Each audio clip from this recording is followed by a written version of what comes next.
आणि तुम्ही सगळी जनता की ज्यांच्या भरवशावरती, ज्यांच्या जीवावरती, ज्यांच्या पाठिंब्यावरती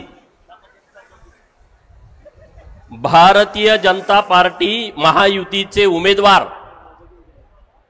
नरेंद्र मोदी साहेब तिसऱ्यांदा ज्या दिवशी शपथ घेतील त्या दिवशी त्यांच्या बाजूने बोट उभा करून त्यांना मतदान करण्यासाठी आपण सांगली लोकसभा मतदारसंघातून ज्यांना पाठवणार आहोत, तिसऱ्यांदा पाठवणार आहोत, ते लोकसभेचे उमेदवार माननीय संजय काका पाटील यांना आशीर्वाद देण्यासाठी तुम्ही इतक्या मोठ्या संख्येने आलेला आहात।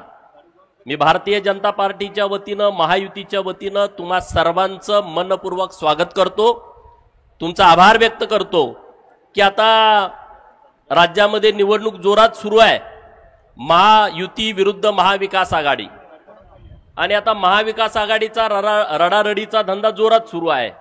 साहेबांचं वय 84 झालंय आणि आता साहेबांना परत एकदा राजकारणात स्टँड करायचं आहे। उद्धव साहेबांचं सगळीच लोक निघून गेलेत, त्यांना परत स्टँड करायचं आहे। म्हणजे रडारडीशिवाय दुसरा कुठला धंदा राज्यामध्ये नाही आहे।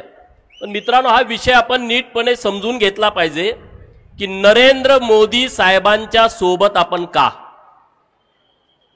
माननीय नरेंद्र मोदी साहेब या देशाचे पंतप्रधान होऊन 10 वर्ष पूर्ण झाली। 10 वर्षामध्ये आमच्या सांगली जिल्ह्याला काय मिळालं? आपण राहू द्या राज्याचं, देशाचा नंतर हिशोब करू।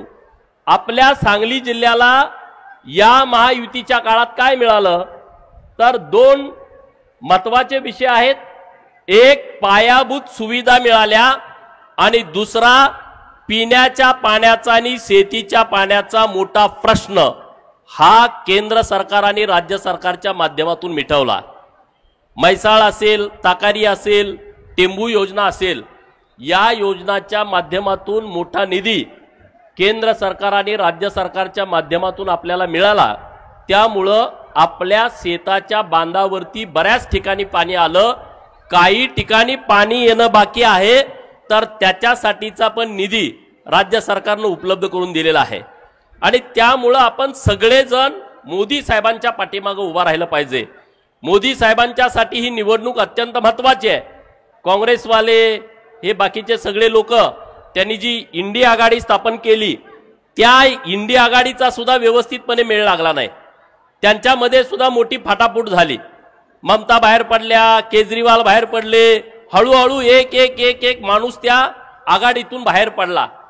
समोरच्या पार्टीकडे पंतप्रधान पदाचा चेहरा नाही आणि ती पार्टी म्हणते की आमची सत्ता देशामध्ये येणार आहे, आणि दुसऱ्या बाजूला नरेंद्र मोदी साहेबांसारखा एक निष्कलंक, चारित्र्य संपन्न, या देशासाठी काम करणारं व्यक्तिमत्व आपल्या महायुतीकडे आहे। आणि मग तुम्ही सगळेजण या विषयामध्ये गेल्या 10 वर्षापासून मोदी साहेबांना साथ देताय, मोदी साहेबांना ताकद देताय। भारतीय जनता पार्टी महायुतीच्या पाठीमागे ठामपणे तुम्ही सगळे उभा राहताय। तर तुम्हाला विनंती करण्यासाठी आम्ही आलोय की आता परत एकदा तिसऱ्यांदा संजय काकांना खासदार करण्यासाठी आणि मोदी साहेबांना तिसऱ्यांदा पंतप्रधान करण्यासाठी आपण सगळेजण ताकदीनं महायुतीच्या पाठीमागे उभं राहावं, ही सगळ्या लोकांना मनापासूनची विनंती आहे। काँग्रेस आणि भाजप फरक काय आहे? मी परवा जजच्या सभेमध्ये पण सांगितलं। एका वाक्यात सांगायचं म्हटलं तर काँग्रेस आणि भारतीय जनता पार्टी यांच्यामध्ये फरक असा आहे, भारताकडे जर कुणी तिरक्या नजरेनं बघितलं, भारतातल्या सैनिकाच्या विरोधात कुणी काही कारवाई केली, तर त्या अतिरेक्याला पहाटे 3 वाजता पाकिस्तानमध्ये घुसून मारायची क्षमता ज्या पार्टीमध्ये आहे तिचं नाव भारतीय जनता पार्टी आहे। आणि ज्या अतिरेक्यांनी संसदेवरती हल्ला केला, संसदमध्ये आमचं लोकशाहीचं सर्वोच्च मंदिर आहे, ज्या संसदेवरती ज्या अतिरेक्यांनी हल्ला केला त्यांचा जामीन व्हावा म्हणून पहाटे 3 वाजता सुप्रीम कोर्टाचं दार उघडणारी काँग्रेस पार्टी, हा फरक दोन्हीमध्ये आहे। म्हणजे अतिरेक्यांच्या बाजूला ठामपणे उभं राहणारी ही लोक आहेत। ती लोक आज सन्माननीय विनयजी कोरे सरकार, सावकारांचं आगमन झालंय। जनसुराज्य पक्षाचे संस्थापक सन्माननीय माजी मंत्री हार्दिक स्वागत स्वागत विनयजी कोरे सावकर। त्यामुळं आपण सगळ्या लोकांनी मतदान कसं द्यायचं कुणाला द्यायचं हे ठरवलं पाहिजे। केंद्र सरकारनं इथेनॉलचा एक विषय पुढे आणला की पेट्रोलमध्ये इथेनॉल मिक्स केल्यानंतर आपल्याला बाहेरच्या देशातून जे आपण पेट्रोल आयात करतो त्याचा पैसा वाचेल आणि म्हणून काही प्रमाणामध्ये आता इथेनॉल पेट्रोलमध्ये मिक्स होत आहे। तर या वर्षी 44,000 कोटी रुपये हे परकीय देशाकडे जाणारं चलन या एका निर्णयामुळे आपलं थांबलं आणि ते 44,000 कोटी रुपये केंद्र सरकारनं वाचलेले या देशातल्या शेतकऱ्यांच्यासाठी किसान सन्मान योजनेच्या माध्यमातून ते पैसे दिले। म्हणजे असे वेगवेगळे आयडिया केंद्र सरकारकडे आहेत आणि त्या नुसत्या आयडिया नाहीत, त्या संकल्पना सत्यात आणण्याच्या दृष्टिकोनातून केंद्र सरकार नेहमी प्रयत्न करतं, सातत्यानं प्रयत्न करतं आणि म्हणून आपण सगळे ताकदीनं माननीय मोदी साहेबांच्या माननीय देवेंद्र फडणवीस साहेबांच्या पाठीमागे उभा राहिलं पाहिजे। देवेंद्र फडणवीस साहेब आता येणार आहेत, आपल्याकडे महापूर येतो, कृष्णा सगळं काठ वारणा काठ सगळा महापूर येतो। वडनेरे नावाची समिती स्थापन केली होती माग मुख्यमंत्री असताना आणि त्याचा अहवाल आला। आता व्यासपीठावरती सगळे मान्यवर आहेत, त्यांच्या लक्षात असेल की जेव्हा 2020 ला पुराचं वातावरण तयार झालं तेव्हा जयंत पाटलांनी एक कलेक्टर ऑफिसला मीटिंग ठेवली होती, जी मीटिंग मंत्रालयात ठेवणं अपेक्षित होतं पण त्यांना जरा स्टंट करायचं होता, इकडे मी काहीतरी महापुराच्यासाठी काम करतोय असं तसं, आणि म्हणून त्यांनी सांगलीच्या कलेक्टर ऑफिसमध्ये वडनेरे समितीचा अहवाल काय आहे याच्यासाठी एक बैठक ठेवली। ती बैठक झाली 2020 ला। 2021 आणि 2022च्या जुलै महिन्यामध्ये यांचं सरकार गेलं। 2 वर्ष सरकार असताना सुद्धा त्यांनी वडनेरे समितीचा अहवाल स्वीकारला नाही आणि त्याच्यावरती कुठला निधी दिला नाही। आता या आपल्या महायुतीच्या सरकारनं माननीय एकनाथ शिंदे साहेबांच्या नेतृत्वाखाली आपल्या इथल्या महापुराचा प्रश्न कायमचा मिटावा म्हणून जवळपास 3,500 कोटी रुपये बजेटमध्ये मागच्या मंजूर केले आणि येत्या काही दिवसामध्ये ते काम चालू होतंय की जेणेकरून महापुरापासून आपल्या लोकांना त्रास होणार नाही। अशी कामं या सरकारच्या माध्यमातून सुरू आहेत आणि त्यामुळं तुम्हा सगळ्याला विनंती आहे, सांगली जिल्ह्यातल्या लोकांना विनंती आहे, आत बाहेर काय संजय काकाचं माझं मिटले असले डोक्यातनं सगळे विषय काढून टाका। संजय काका इथं उमेदवार आहेत, आपल्याला माननीय नरेंद्र मोदी साहेबांना तिसऱ्यांदा पंतप्रधान करायचं आहे, त्या दृष्टिकोनानं ताकदीनं आपण महायुतीच्या उमेदवाराच्या पाठीमागं सगळ्यांनी थांबायचं आहे आणि जिल्ह्यातलं सगळं वातावरण व्यवस्थित आहे। जिल्ह्यातलं वातावरण महायुतीचा उमेदवार मोठ्या फरकानं निवडून देण्याच्या मनस्थितीमध्ये आहे आणि त्यामुळे निश्चितपणे संजय काका तिसऱ्यांदा लोकसभेला मोठ्या फरकानं निवडून जातील आणि मोदी साहेबांच्यासाठी तिसऱ्यांदा मतदान करतील, एवढंच या निमित्तानं बोलतो आणि थांबतो। जय हिंद, जय महाराष्ट्र। धन्यवाद। गोपीचंदजी पडळकर यांचं धडाकेबाज भाषण आपण या ठिकाणी ऐकलं आणि आता महाराष्ट्राचे 2 लोकप्रिय नेते, राज्याचे उपमुख्यमंत्री माननीय देवेंद्रजी फडणवीस साहेब आणि माननीय अजितदादा पवार हे काही मिनिटांमध्ये या ठिकाणी उपस्थित होत आहेत आणि आदरणीय ज्येष्ठ मार्गदर्शक खास विनयजी कोरे सावकर यांनी या निमित्तानं आपलं मनोगत व्यक्त करावं।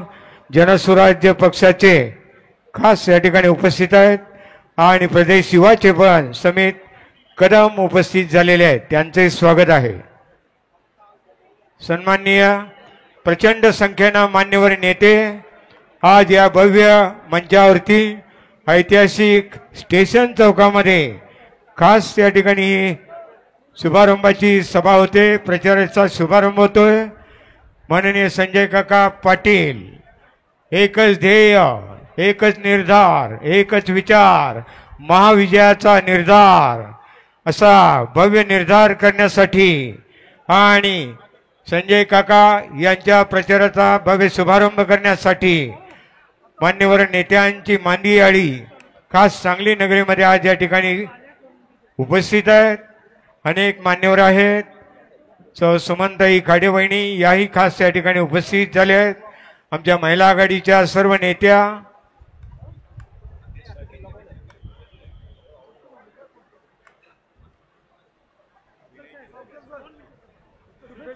मान्यवर आता या ठिकाणी येत आहेत आणि माननीय विनयजी कोरे सावकार जोरदार टाळ्यांच्या गजरामध्ये स्वागत स्वागत. भारत देशाच्या लोकसभेची निवडणूक आपल्या सगळ्यांच्या समोर संपन्न होत असताना या सांगली लोकसभा मतदारसंघातून देशामध्ये कुठला विचार पाठवायचा, कशासाठी पाठवायचा आणि देशाच्या संपन्नतेमध्ये सांगलीचा सहभाग कशा पद्धतीनं नोंदवायचा याचा एक ऐतिहासिक निर्णय घेण्यासाठी म्हणून एक प्रचंड मोठी राष्ट्रधर्माची आपली जबाबदारी पूर्णत्वाला नेण्यासाठी म्हणून आज संजय काका पाटलांचा अर्ज भरण्यासाठी या ठिकाणी उपस्थित राहिलेले या लोकसभा मतदारसंघातले सगळेच मान्यवर कार्यकर्ते, मोठ्या संख्येनं या ठिकाणी उपस्थित असणाऱ्या आदरणीय महिला भगिनी, सांगली जिल्ह्यातून हे भगवं वादळ दिल्लीपर्यंत पोहोचवण्याची जबाबदारी ज्यांनी आपल्या खांद्यावर घेतलेली आहे ते व्यासपीठावरचे सगळेच महायुतीचे नेते, मी सगळ्यांची नावं या ठिकाणी घेणार नाही.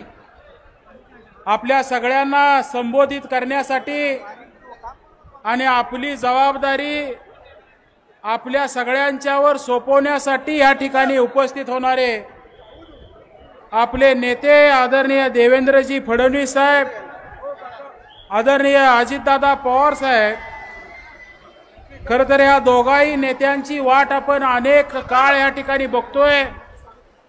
40-42 डिग्रीच्या ह्या प्रखर उन्हामध्ये आपला प्रखर राष्ट्रधर्म संपन्न करण्यासाठी म्हणून, आपली जबाबदारी पार पाडण्यासाठी म्हणून एका मोठा उत्साहानं आपण या ठिकाणी उपस्थित आहे. मी आपला जास्त वेळ घेणार नाही. माझ्या अगोदरच्या वक्त्यांनी ह्या निवडणुकीकडे आपण का, कशासाठी आणि कसं बघावं याच्याबद्दलच्या त्यांच्या भावना या ठिकाणी व्यक्त केलेल्या आहेत. आणि ह्या सगळ्याचा परिपाक म्हणून मी एकच गोष्ट आपल्या समोर सांगणार आहे. अनेक लोक आपल्या समोर येत असतील, स्थानिक उमेदवाराबद्दलच्या काही भावना सांगायचा प्रयत्न करत असतील, या सांगलीशी भावनिक नातं असणाऱ्या काही गोष्टींचा उहापोह करून आपल्याला मतदान करावं अशा प्रकारच्या भावना व्यक्त करायचा प्रयत्न करत असतील. मला आपल्या सगळ्यांना ह्या निमित्तानं सांगायचं आहे आणि गाड्या आलेल्या आहेत की ही निवडणूक माननीय उपमुख्यमंत्री अजितदादा पहिल्यांदा या ठिकाणी आपल्याला पाहायला मिळत आहेत. हात उंचावून पालकमंत्री मान्य सुरेश भाऊ खाडे आणि सर्वांचे लाडके महाराष्ट्राचे माननीय देवेंद्रजी फडणवीस, अजितदादा, देवेंद्रजी या ठिकाणी उपस्थित झालेत आणि छत्रपती शिवरायांना वंदन करून आणि पुष्पमाला अर्पण करून हा शानदार प्रचार सभांचा शुभारंभ या ठिकाणी होतोय. या बाजूला या माननीय देवेंद्रजी फडणवीस, माननीय अजितदादा, बोला छत्रपती शिवाजी महाराज की हर हर हर हर. जोरदार उत्साहाला उधाण आपल्या महाराष्ट्राचे लाडके, देशाचे लाडके माननीय देवेंद्रजी फडणवीस, माननीय अजितदादा पवार खास या ठिकाणी उपस्थित झालेले आहेत. दादांचे स्वागत स्वागत स्वागत. माननीय संजय काका या ठिकाणी पाहुण्यांना मंचावरती घेऊन येत आहेत. आमदार सुधीर दादा गाडगे, माननीय पालकमंत्री सुरेश भाऊ खाडे या सर्व मान्यवरांचे या ठिकाणी आगमन आणि शानदार सुरुवात होते. हात वरती करून आपल्याला अभिवादन. भारतीय जनता पार्टी महायुतीचा बोला छत्रपती शिवाजी महाराज की हर हर हर हर. जोरदार स्वागत आणि उत्साहाला उधाण आलेलं आहे. सागराला भरती आलेली आहे आणि भव्य असा पुढचे मंडळी जरा या पुढे थांबू नका, मागे या, मान्यवर बसू देत. सन्माननीय उपमुख्यमंत्री पुढे कुणी उभे राहू नका, सगळे मागे या. देवेंद्रजी फडणवीस, माननीय अजितदादा, या सर्वांचं आगमन झालेलं आहे आणि आमदार पालकमंत्री सर्व या ठिकाणी उपस्थित आहेत. संजय काका पाटील प्रचार शुभारंभ या ठिकाणी आता झालेला आहे. छत्रपतींना वंदन झालेलं आहे. जरा बाजूला या, पुढे पुढे उभे असणारे बाजूला या. आणि आता प्रस्तावना या ठिकाणी होईल. पुढच्या सर्व मान्यवरांना विनंती आहे, आपण काही मंडळी स्थानिक मंडळी जरा मागे या. आदरणीय सुहास भैया बाबर, आपण व्यासपीठावरती या. सुहास भैया बाबर आलेले आपले दोन लाडके खास अजितदादा आणि देवेंद्रजी फडणवीस, सन्माननीय आपले काका. एक त्रिवेणी संगम झालेला आहे. संपूर्ण महाराष्ट्रातले लोकप्रिय नेते या ठिकाणी आज मंचावरती आलेले आहेत आणि खास सांगली लोकसभा मतदारसंघ निवडणूक 2024 आणि पृथ्वीराज देशमुख आलेले आहेत बाबा आणि दिनकर तात्या पाटील, माजी आमदार सुहासभाई बाबर, या सर्वांचे स्वागत. आणि आता प्रस्तावना होईल. माननीय शेखरजी इनामदार, तर मागे या, मागे या, मागे या. आणि आदरणीय फडणवीस साहेबांना आपल्या सगळ्यांना ऐकायचं आहे आणि या दोन्ही नेत्यांना मी आपल्या सगळ्यांच्या वतीनं सांगू इच्छितो की या निवडणुकीची जबाबदारी म्हणून एवढ्या 42 डिग्रीच्या उन्हामध्ये हे सगळे सांगली जिल्ह्यातले कार्यकर्ते या देशाच्या राजकारणात सांगली काय करणार हे दाखवण्यासाठी आपल्या समोर उपस्थित आहे. आणि म्हणून मी आपला जास्त वेळ घेणार नाही. मी एक दोन गोष्टींची आठवण या निमित्तानं आपल्याला करणार आहे की काही उमेदवार आज आपल्या समोर भावनिक आव्हान घेऊन त्या ठिकाणी येतील. काही उमेदवार महाविकास आघाडीच्या नावाखाली आम्ही अनेक लोक एकत्र आलोय, आम्हाला आमची शक्ती दाखवायची आहे म्हणून तुमच्या समोर येतील. पण मला आपल्या सगळ्यांना एक प्रश्न या निमित्तानं विचारायचा आहे की आपण हे जे मत देणार आहोत त्या सांगलीच्या खासदारानं संसदेमध्ये गेल्यानंतर कुणाच्या बाजूनं आपला हात वर करावा, देशामध्ये कुणाला पंतप्रधान करायसाठी सांगलीच्या खासदारानं त्या ठिकाणी काम करावं. आज देश जगामध्ये ज्या वेगानं काम करतोय त्यामध्ये सांगलीच्या सामान्य माणसाचा प्रतिनिधित्व करणारा प्रतिनिधी कुणाच्या बाजूनं असावा, या सगळ्या विषयाचा निर्णय घेण्याचं हे मतदान तुम्हा सगळ्यांना त्या ठिकाणी करायचं आहे. आणि म्हणून कोणी आला तर त्याला सांगा माझं मत मला मोदीला द्यायचं आहे, मोदींना पुन्हा पंतप्रधान करायसाठी द्यायचं आहे, या देशाला जगातल्या 3ऱ्या क्रमांकाची अर्थव्यवस्था निर्माण करण्यासाठी द्यायचं आहे. या देशाकडं कुणालाही वाकड्या नजरेनं बघायची ताकद होणार नाही, हे सिद्ध करण्यासाठी मला माझं मत द्यायचं आहे. आज देशाचं नेतृत्व कुणी करावं याचा निर्णय जी इंडिया आघाडी घेऊ शकली नाही, अशा दुर्दैवी आघाडीला माझं मत देऊन मी सांगलीची अस्मिता आणि सांगलीचा अभिमान घाण ठेवायसाठी ह्या सांगली जिल्ह्यात जन्माला आलेलो नाही, हे ह्या निवडणुकीच्या मतदानाच्या माध्यमातून तुम्हा सगळ्यांना दाखवून द्यायचं आहे. जी लोक आज या ठिकाणापर्यंत आलेली नाहीत त्यांच्या घरापर्यंत राष्ट्र धर्माचा हा विचार तुम्हा सगळ्यांना पोचवायचा आहे आणि ते काम तुम्ही सगळ्यांनी करावं हे मनापासूनचं आव्हान करण्यासाठी आणि प्रचंड मताधिक्यानं 3ऱ्यांदा संजय काका सारख्या एका मोदींना पाठबळ देणाऱ्या कार्यकर्त्याला संसदेमध्ये पोहोचवण्यासाठी हा एक प्रचंड मोठा विजयोत्सव तुम्ही साजरा करावा एवढी मनस्वी अपेक्षा आपल्या सगळ्यांच्याकडनं करतो.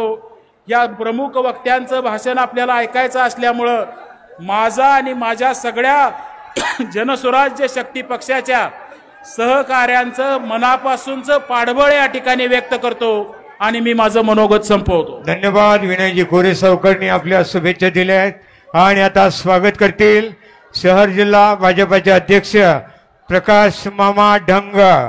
शहर जिल्हा अध्यक्ष या ठिकाणी आपणा सर्वांचं स्वागत करतील. प्रकाश मामा डंग शहर जिल्हा भाजप अध्यक्ष.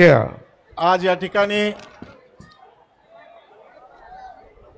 आदरणीय आपले खासदार संजय काका पाटील यांचा उमेदवारी अर्ज दाखल करण्याच्या निमित्तानं या ठिकाणी उपस्थित महाराष्ट्र राज्याचे उपमुख्यमंत्री व आपल्या सर्वांचे नेते आदरणीय देवेंद्रजी फडणवीस साहेब, तसेच आपले दुसरे उपमुख्यमंत्री आदरणीय अजितदादा पवार साहेब, जनसुराज्य पक्षाचे आदरणीय विनयजी कोरे साहेब, सांगली नगरीचे आमदार आदरणीय सुधीरदादा गाडगीळ, आपले उमेदवार संजय काका,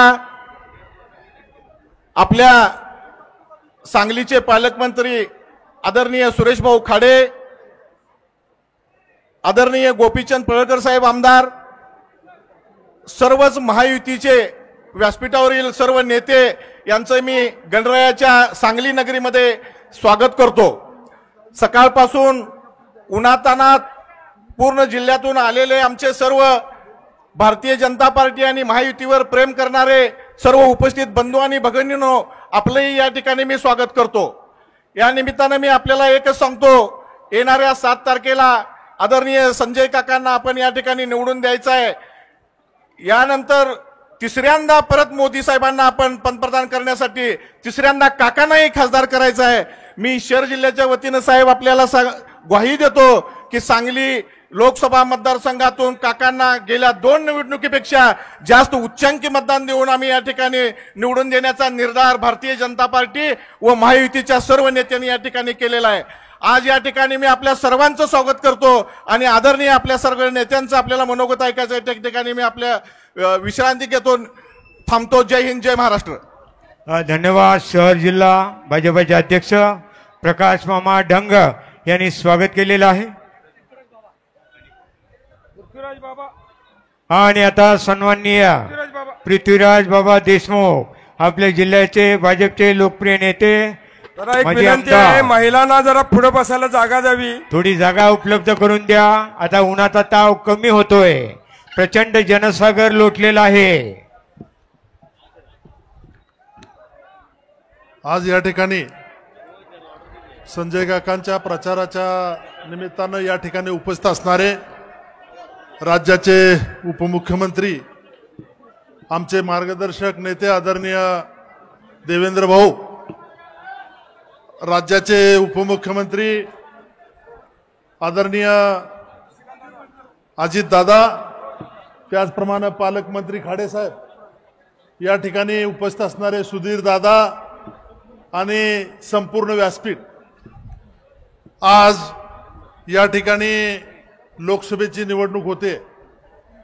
या निवडणुकीच्या संदर्भामध्ये भारतीय जनता पार्टी या ठिकाणी एकसंघपणाने या ठिकाणी लढते.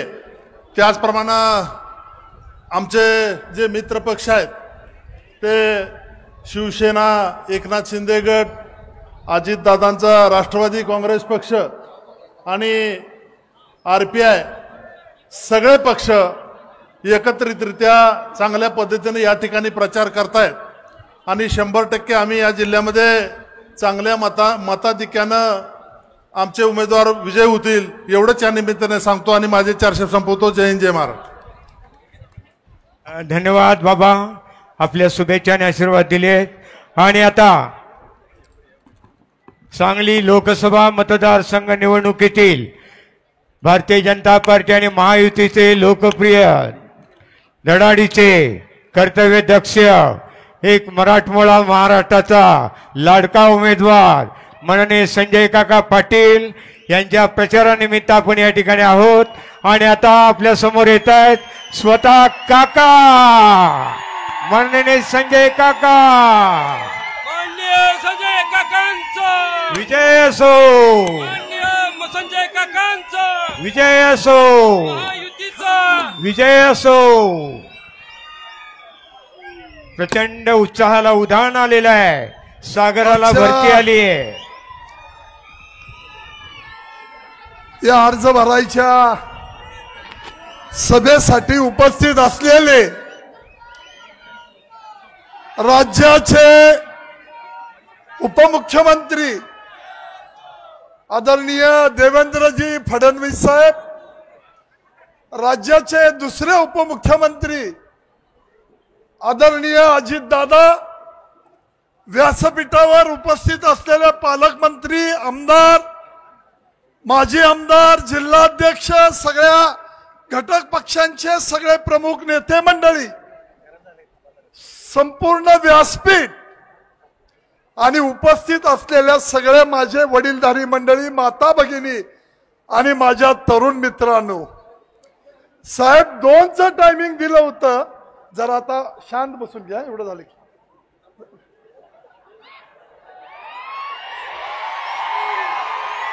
चला आता बसा. आता साहेब आपण 2 वाजता येणार असं टायमिंग सांगितलं.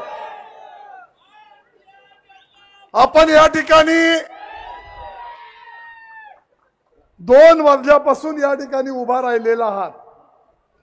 साहेब ऊन मी म्हणतोय, प्यायला पाणी मिळालं नाही. माणसं रस्त्यावर उन्हात तानात, समोर डाव्या साईडला उजव्या साईडला सगळ्या ठिकाणी हा जनसागर उपस्थित आहे. तो 2 नेत्यांचं भाषण ऐकायला आणि तुम्ही सांगितलेलं 15-20 दिवस काम करायला ही माणसं सगळी या ठिकाणी आलेली आहेत. 2 दिवसापूर्वी साहेब इथं एक अपक्ष अर्ज भरला गेला. बाळ लहान असल्यापासून मी बघतोय त्याला. राजकारणामधलं परिपक्व नसलेलं नेतृत्व काय, तर त्या मुलाकडे आपण सगळी बघतोय.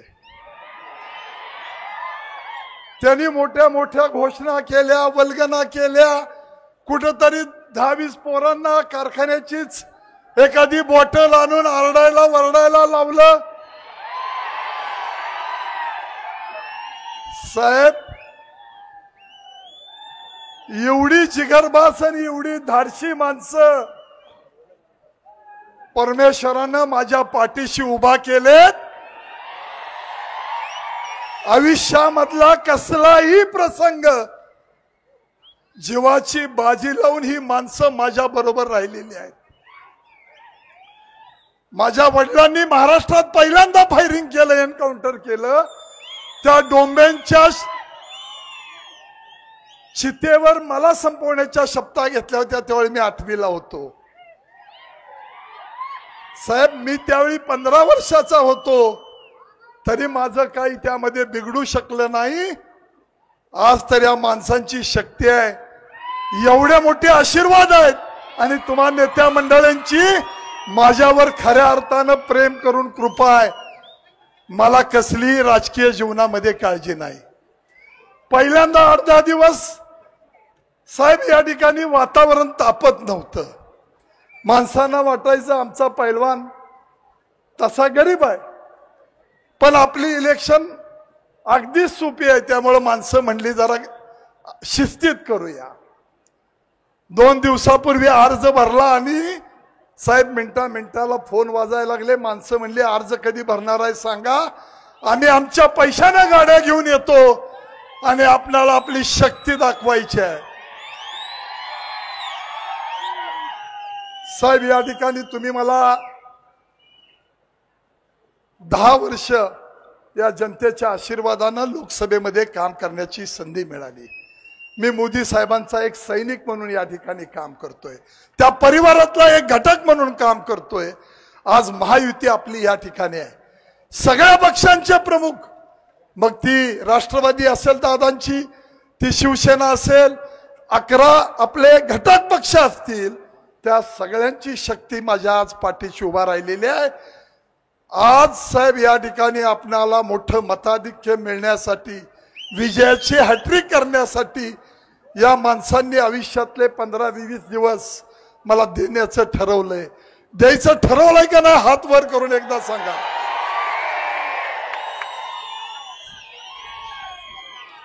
साहेब या ठिकाणी महिला इथं आलेल्या आहेत, 2 वाजल्यापासून बसतेत, पाण्याच्या बाटल्या सुद्धा पोचल्या नाहीत. एक सोडून एक म्हणजे माझी बायको आहे म्हणून एक सोडून, आणि बाकी सगळ्या माता भगिनी माझ्या इथं आहेत. साहेब, रोज 500-700 महिला घरातनं बाहेर पडतायत, घरोघरी जाऊन हळदी कुंकवाचा कार्यक्रम करतायत. रोज 2-2.5 हजार मुलं साहेब गटुळी बांधून 7-8च्या दरम्यान बाहेर पडतायत. रात्री 8-8 वाजेपर्यंत घरोघरी जाऊन पॉम्पलेट वाटतायत. कुणाची मुलगी कुठल्या घरात दिली, कुठलं घर विरोधात आहे, कुणाची आई घरात मुलगी करून आणली, कोण आपल्याला विरोध करतय, कुणाची अडचण आहे. साहेब 2-2.5 हजार मुलं रोज, ही मुलं रोज घरोघरी जाऊन पॉम्पलेट वाटतायत, नमस्कार करतायत आणि अडचणी रोज संध्याकाळी रिपोर्टिंग करतायत. साहेब, मला कुठलाही दर्प आलेला नाही, कुठलेही गर्व कधी येणार नाहीत, कारण मी पाप पुण्य, नीती अनिती, धर्म अधर्म याचं भान असणारा मी कार्यकर्ता आहे. मला माहिती आहे काय आहे. काल कोणतरी होतं, आज कोणतरी आहे, उद्या कोणतरी असतं. ही सत्ता कायमची नसते, पण मिळालेली सत्ता ही लोकांसाठी वापरणं हे पुण्यकर्म माझ्या हातनं घडावं म्हणून रोज परमेश्वराला हात जोडून प्रार्थना करतो, भगवंता माझ्या हातनं निस्वार्थी सेवा करून घे. साहेब, आज तुमच्या साक्षीनं सांगतो, माग 1-2 वर्षापूर्वी मला साखर कारखान्याच्या अडचणी आल्या. थोडस मला त्या अडचणीतून मार्ग काढताना लोकांशी संपर्क कमी झाला. 1 वर्षामध्ये त्या सगळ्या गोष्टीतनं मी बाहेर आलो. तुम्ही सगळ्यांनी मला सहकार्य केलं, बँकेचं कर्ज घेतलं, एक साखर कारखाना मी विकला आणि आज डोक्यावरचं कर्ज खांद्यावर आणून ते जमिनीवर आलेलं आहे. एवढं या ठिकाणी मी सांगतो. पुढची राहिलेली 5 वर्ष तुम्हाला माहिती आहे, ताकारी म्हैशा 2100 कोटी रुपये प्रधानमंत्री कृषी सिंचाई योजनेमधनं प्रधानमंत्र्यांनी देवेंद्र भाऊंच्या मदतीने आपल्याला दिले. डायरेक्ट अनुशेषाच्या बाहेर जाऊन मला या ठिकाणी सांगावं लागेल, त्यावेळी मला कृष्णा खोऱ्याचं काम करण्याची उपाध्यक्ष म्हणून संधी देवेंद्र भाऊंनी दिली होती. डायरेक्ट पैसे दिले, अनुशेषाच्या बाहेर पैसे दिले. ते 2100 कोटी आपण त्या ठिकाणी साहेब खर्च केले. 138 कोटी रुपये आपण त्या टेंडर मधले वाचवले. 20-21% बिलो रिंग न होत देता साहेब आपण हे टेंडर काढले. मला त्यामध्ये गर्व नाही, पण लोकांच्या पर्यंत या गोष्टी कधीतरी सांगाव्या लागतात म्हणून आज त्याचा उल्लेख केला. साहेब, दुसऱ्या योजनेला तुम्ही बळीराजा जलसंजीवनी मधून सेंट्रल मधून पैसे आणले, ते 1205 कोटी टेंबूला खर्च केले. अनेकांच्या योगदानातून या ठिकाणी ती योजना पूर्णत्वाला गेली. एका ठिकाणी या ठिकाणी जी टेंबू योजना आहे खानापूर आटपाडीच्या बाबतीमध्ये अण्णा आहेत, आमचे कैलासवासी भाऊ आहेत की त्यांनी खूप मेहनत घेतली, सदाशिव भाऊ आहेत. पण अलीकडच्या काळामध्ये विस्तारित टेंबूसाठी खूप मोठे प्रयत्न भाऊंनी केले. त्यांची आठवण या निमित्तानं आम्हाला होते. आज या ठिकाणी खानापूर आटपाडी मधले तिन्ही चांगले नेते, 4ही चांगले नेते गोपीचंद पडळकर आहेत, या ठिकाणी वैभव दादा आहेत, राजेंद्र अण्णा आमचे आहेत, या ठिकाणी सुहासभाई आहेत. 4ही माणसं साहेब या ठिकाणी आहेत. सगळ्यात हायेस्ट लीड तासगाव कवटे मंकाळपेक्षाही साहेब जवळजवळ 80-90 हजाराचं लीड एका खानापूर आटपाडी तालुक्यामध्ये बसेल.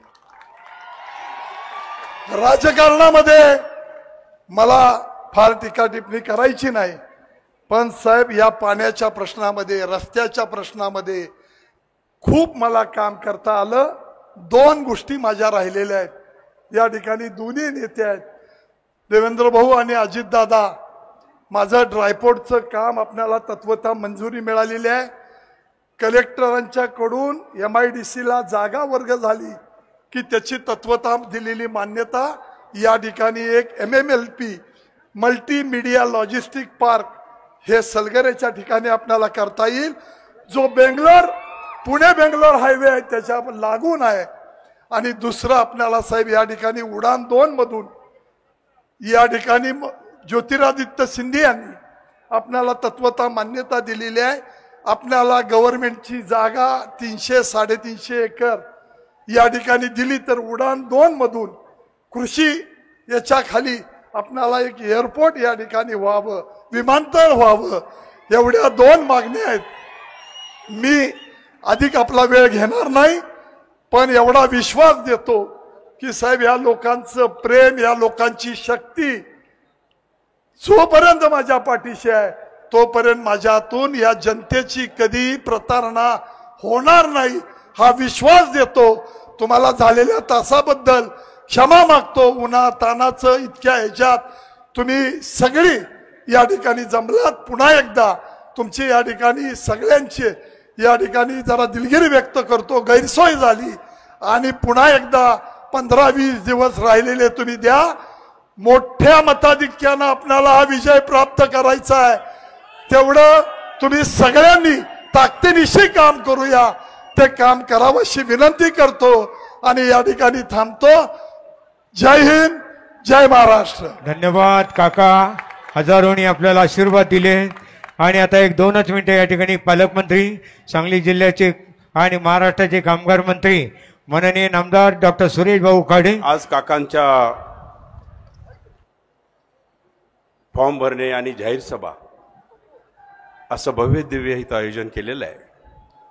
आपणाला सर्वांना मार्गदर्शन करण्यासाठी राज्याचे उपमुख्यमंत्री देवेंद्र फडणवीस साहेब, दुसरे मंत्री अजित दादा हे उपस्थित राहिलेले आहेत. व्यासपीठावरती संजय काका आहेत, पडळकर साहेब आहेत, अण्णा आहेत, तात्या आहेत, भाऊ आहेत, कोरे साहेब आहेत, सर आहेत, बाकी सगळे जिल्हा अध्यक्ष आहेत, बाकी सगळे लोक आहेत. आता जास्त वेळ घेत नाही. आता व्यासपीठावरील सर्व आदरणीय, माननीय, सन्माननीय सगळे आणि आपण काकावर प्रेम करणारे सगळे बंधू आणि बहिणींनो, एक तर काकाला निवडून द्यायचं आहे, काका निवडून येणार हे निश्चित झालेलं आहे. हे मी का म्हणलं साहेब, एक काँग्रेसचा नेता, भाऊ एक काँग्रेसचा नेता मला काल भेटला होता, मोठा नेता होता. मला म्हणला तुम्हाला राहुल गांधी आहे तोपर्यंत तुम्हाला भाजपला लय चांगलं आहे, तुम्हाला बरं आहे सगळं म्हणला. तसं सांगलीमध्ये तसंच आहे, जोपर्यंत विशाल पाटील आहे तोपर्यंत आम्हाला भाजपला लय चांगलं आहे, त्यामुळे कुठे अडचण नाही आहे. त्यामुळं निश्चितच मी आपल्याला आश्वासित करतो, 2 वेळा खासदार इथं झाले, संजय काका पाटील निवडून आले, मत धिक्यान आले, त्याच्यापेक्षा चांगल्या मतानं ह्यावेळी ते निवडून येतील. आणि ही जनता काकावर प्रेम करणारे, भारत जनता पार्टीवर प्रेम करणारे, महायुतीवर प्रेम करणारे आहे. आणि त्यामुळं आज तुपात साखर पडली, दादा आपल्याबरोबर आहेत. त्यामुळं निश्चितच हा मोठा ग्रुप आपल्याला जॉईन झाला, त्यामुळं काकाचं मतधिक्य निश्चित वाढेल. एवढा मी विश्वास देतो. आणि एकच मागणी करतो, पाऊस खूप कमी आहे आणि उन्हाळा एवढा तापलाय, आणि उन्हाळा एवढा तापल्यानंतर आमच्याकडे म्हैसाळ, टेंभूर, ताकारी हे आता स्कीमा चालू आहेत. मी धन्यवाद देतो, आपले आभार मानतो की आपण 1.5 वर्ष झालं म्हैसाळ स्कीम चालू केलेली आहे. मग अशी गाडीमध्ये सांगितलं की आम्ही पैसे कोणाला मागितले नाहीत, बिगर पैशाच्या स्कीम चालू केल्या. पण पुढं 1 महिना शेवटचा पाऊस जर नाही झाला तर एक अडचण येऊ शकते. ती अडचण म्हणजे पाणी, नदीतलं डॅमचं पाणी संपेल. पण आपण एमएससीबी प्रोडक्ट करण्यासाठी, एमएससीबी उत्पन्न करण्यासाठी आपण 11 TMC पाणी आपण शिल्लक ठेवतो. भाऊ आपण एमएससीबी विकत घेऊ शकतो, पण पाणी विकत घेऊ शकत नाही. त्यामुळं ते 11 TMC पाणी आम्हाला इकडं दुष्काळाला, इकडं टंचाईच्या भागाला आपण सोडावं आणि एमएससीबी 11 TMC जी उत्पन्नाची वीज ही विकत घ्यावी. आणि तो सहकार्य आणि तो आधार आम्हाला इथं शेवटपर्यंत द्यावा. परमेश्वराच्या कृपेनं पाऊस झाला तर संपेलच, पण पाऊस नाही झाला तर शेवटच्या महिन्यामध्ये, शेवटच्या 1.5 महिन्यामध्ये आम्हाला खूप त्रासदायक होईल इकडं. कारण ते पाणी जर नाही मिळालं तर आमच्या इकडं दुष्काळ आणि जो 72चा दुष्काळ आहे तशी परिस्थिती निर्माण होईल. पण आता तसं झालेलं नाही आहे. 72 दुष्काळ पडण्यासाठी काही केलं नाही. आपण पाणी सोडलेलं, सगळं पाणी उपलब्ध आहे. अजून आमचे काका, मी, आम्ही सगळे भाऊंच्या मार्गदर्शनाखाली बाकी आम्ही सगळे पाणी सोडण्याच्या आम्ही प्रक्रियेमध्ये आहोत. त्यामुळं निश्चितच एवढं 11 TMC पाणी आपण वीज निर्मितीचं पाणी आपण राखून ठेवावं. भाऊ 11 TMC पाणी वीज निर्मितीचं पाणी आपण जे ठेवले ते आपण मी पत्र दिले आपणाला. त्यामुळे ते पाणी जर राखून ठेवलं आणि ते परत शेतकऱ्याला टंचाई झाली आणि पाऊस जर लांबला तर ते पाणी आपण इकडे सोडावं एवढीच मी आपल्याला विनंती करतो. आपण इथं आलात पालकमंत्र्यांना त्यांना आपलं मी दोघांचे स्वागत करतो आणि थांबतो. जय हिंद जय महाराष्ट्र. धन्यवाद भाऊ. आणि यानंतर सुहास भैया बाबर शिवसेनेचे नेते यांनी आपलं मनोगत थोडक्यात व्यक्त करावं. सुहास भैया. प्रोटोकॉल थोडा मोडला आहे साहेब, काय आवश्यकता नव्हती. कदाचित भाऊ नसल्यामुळं शंका बाळगायचं काही कारण नाही, एवढंच तुम्हाला मी या ठिकाणी व्यासपीठावरती सांगतो. आदरणीय महाराष्ट्राचे उपमुख्यमंत्री देवेंद्र फडणवीस साहेब, आदरणीय उपमुख्यमंत्री अजितदादा, सर्व व्यासपीठ, मी स्वर्गीय अनिल भाऊंचा प्रतिनिधी म्हणून या ठिकाणी उपस्थित आहे. ज्या दिवशी काकांची उमेदवारी झाली त्याच्यानंतर काकांची आणि आमची दोनदा भेट झाली आणि त्या भेटीनंतर आम्ही सर्वांनी त्या ठिकाणी फडणवीस साहेब काम सुरू केले. फक्त एक आठवण म्हणून तुम्हाला निश्चितपणे सांगणार आहे साहेब, 2014 साली ज्यावेळेला अनिल भाऊ 10 वर्षानंतर परत एकदा आमदार झाले आणि तुम्ही त्यावेळेला CM म्हणून शपथ घेतली होती, त्या दिवशी रात्री थोडंसं भाऊ आणि आम्ही एकत्र बसल्यानंतर भाऊ थोडे प्रेशराईज होते. त्यांनी 2002चा एक किस्सा आम्हाला सांगितला होता की विदर्भ विरुद्ध पश्चिम महाराष्ट्र असा वाद झाला होता, सभागृह बंद केलं होतं. पश्चिम महाराष्ट्राची बाजू अनिल भाऊ मांडत होते आणि विदर्भाची बाजू साहेब तुम्ही मांडत होता. आता विदर्भाचाच माणूस मुख्यमंत्री झाला, टेंबूचं कसं होणार हा प्रश्न त्यांना सतावत होता. साहेब आम्ही ज्यांचं नेतृत्व म्हणून अनेक वर्ष काम केलं त्या सगळ्या नेत्याने आम्हाला टेंबूच्या योजनेसाठी अनुशेषाचा मुद्दा सांगितला होता. पण ज्यावेळेला भाऊंची आणि तुमची मिटिंग झाली, तुम्ही टेंबूचं वास्तव ज्यावेळेला समोर मांडलं गेलं त्यावेळेला तुम्ही पहिले मुख्यमंत्री आहात की ज्यांनी सांगितलं की भाऊ किती पैसे पाहिजेत, सगळे पैसे देऊन टाकू आपण. आणि तुम्हाला भाऊंनी प्रश्न विचारला साहेब अनुशेषाचं काय करायचं ते माझं मी बघतो, असा विदर्भातला मुख्यमंत्री सांगतो. आणि दुष्काळात होरपळत असलेला सगळा आमचा खानापूर आटपाडी मतदारसंघ आज सुजलाम सुफलाम होतो. हे सर्वस्वी साहेब तुमचं श्रेय आहे, तुमचं मनापासून या ठिकाणी आभार मानतो. अनेक विकास कामं गेल्या 10 वर्षामध्ये तुमच्या माध्यमातून आमच्या मतदारसंघामध्ये काढलीत, त्या सगळ्या विकास कामांचं उतराय होण्यासाठी आम्ही सर्व आमचा पक्ष असेल ताकदीनं संजय काकांच्या पाठीमागं उभा राहील. आणि संजय काकांनी जो शब्द दिलाय, आज पडळकर साहेब विकत आहेत, वैभवदादा येत आहेत, आम्ही सगळे एकत्र येऊन काकांसाठी आम्ही चांगलं काम करू आणि मोठ्या मताधिक्याने काका निवडून येण्याचा तुम्हाला या ठिकाणी शब्द देतो आणि तुमच्या सर्वांची रजा घेतो. जय हिंद जय महाराष्ट्र. धन्यवाद भैया. आणि प्रमुख 2 उपमुख्यमंत्र्यांची मनोगत होण्यापूर्वी एक 4 प्रवेश या ठिकाणी होत आहेत. पक्षप्रवेश खानापूर आटपाडी, राजाभाऊ गायकवाड या संस्थापक अध्यक्ष महाराष्ट्र निर्मूलन संघटना इंदापूर, त्याचप्रमाणे संस्थापक अध्यक्ष कलाकार संघटना महाराष्ट्र राज्य पन्हाळा अनिल मोरे आणि अक्षय राजमाने MM ग्रुप महाराष्ट्र राज्य सर्व कार्यकर्ते पदाधिकारी. चला झटकनी या. त्यानंतर पक्षप्रवेश जत आहे प्रकाशजी जमदाडे, सांगली जिल्हा मध्यवर्ती सहकारी बँक सांगली, कृषी उत्पन्न बाजार समिती माजी सभापती, डिसेंबर 21च्या निवडणुकीमध्ये विद्यमान आमदार विक्रम सावंत यांचा पराभव केला. त्यानंतर रवींद्र सावंत काँग्रेस गटनेते,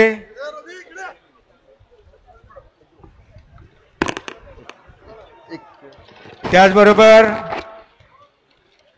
श्री दिग्विजय चव्हाण पंचायत समिती माजी सभापती, मोहन उर्फ भैया कुलकर्णी, अभिजित दादा चव्हाण यांचा प्रवेश होतोय. या सर्वांना शुभेच्छा दिल्या जात आहेत. आजच्या प्रचाराच्या या सभेनिमित्त खास या ठिकाणी पक्षप्रवेश होतोय आणि दोन्ही महाराष्ट्राचे उपमुख्यमंत्री या ठिकाणी उपस्थित आहेत. प्रचंड जनसमुदाय या ठिकाणी लोटलेला आहे. रवींद्र सावंत, एक ध्येय एक विचार महाविजयाचा निर्धार, असा हा पक्षप्रवेश सोहळा. धन्यवाद आहेत. अनेक मान्यवर आहेत या ठिकाणी. दिग्विजय सूर्यवंशी माजी महापौर हे उपस्थित झाले, राष्ट्रवादीचे. ज्ञानेश्वर